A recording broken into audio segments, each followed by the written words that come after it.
About 70% of the Earth's surface is covered with water.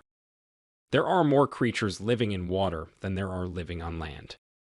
But these creatures are in danger because of changes to the oceans. Pollution and too much fishing have caused many fish, sharks, and whales to disappear. Coral reefs are also dying as the ocean becomes warmer.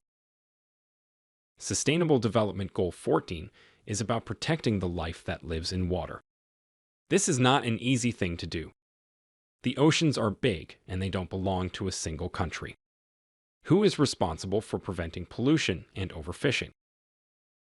Most of the problems in the ocean begin on land. When people in cities don't throw away their trash properly, it ends up in rivers.